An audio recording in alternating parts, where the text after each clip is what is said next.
Is there a such thing as a perfect man? I think perfect is the definition can vary. What's perfect to you may not be perfect to someone else. And we all have stuff we can always build and work towards and be even greater than. So I don't think there's a such thing as a perfect man, but there is definitely someone who is your person. Come on. Okay.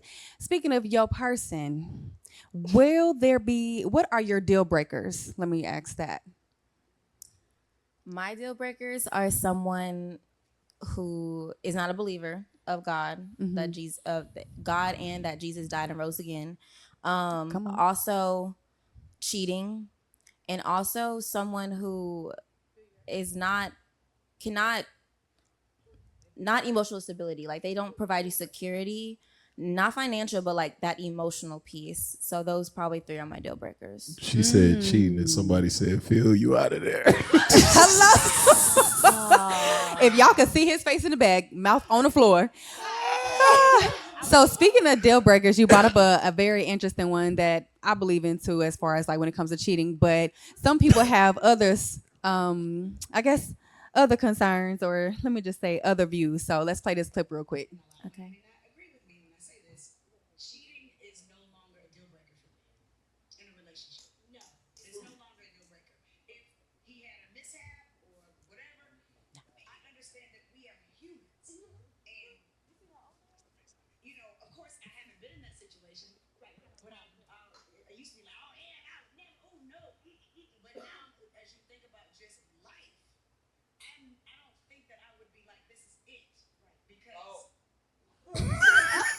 Words of a cheater. Thank you. Words of a cheater.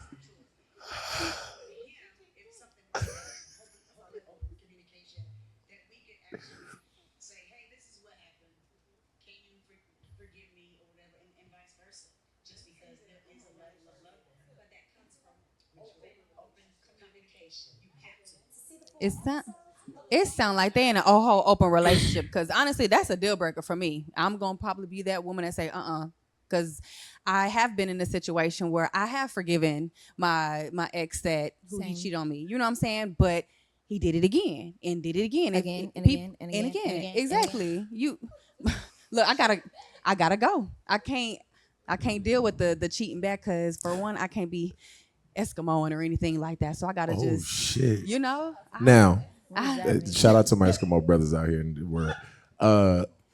I think that they are older. Yeah, I don't know what Eskimo means. That's somebody that y'all have shared a partner with. So like you and yeah, it's That's very shots fired. reminiscent of outside in Houston. Yes, but I think their age plays a part in how they view that. This is just my opinion. But I think you get to a certain point where your priorities in a relationship change, and maybe that happened for her. I'm not speaking for all women in general, but for that woman there, it sounds like she's gotten to a point where, all right, you went and had a little fun, but what's going on here? You know what I'm saying? So maybe she's just prioritized different parts of the relationship, and sex and infidelity is not necessarily one of those deal breakers, like she said. So I have a question for you. Is cheating a deal breaker for you if your girl cheated on you? 1000%. Oh, so we Now, have I have been in a situation okay. where we both was out here tripping, right? Now, I did. Cheating buddies. I did. But it came to a point where, I can see like, all right, this what we doing right now, it leads to us ending, and I don't want that. So let's do what we got to do to fix it. You know what I'm saying? But it comes to a point where, the other party may not be with that, and then you go your separate ways. But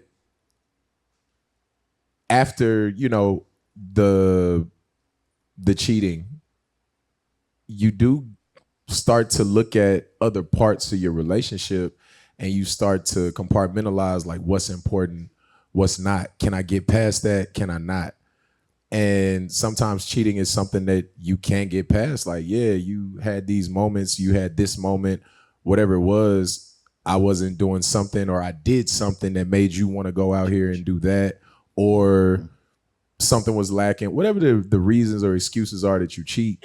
Sometimes you look at cheating like, all right, I could get past that. Like you had a moment, like she said, a mishap. I don't necessarily see it as a mishap because I think anytime you cheat, it's intentional. You had some intention behind it. That's true. But what caused you to seek other people, we may be able to fix that. And we could get back to where it was just us focused on each other. So sometimes you can.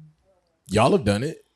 And sometimes it worked out. We say we've done it, but there's still that built up resentment. So you're always going to resent him or her.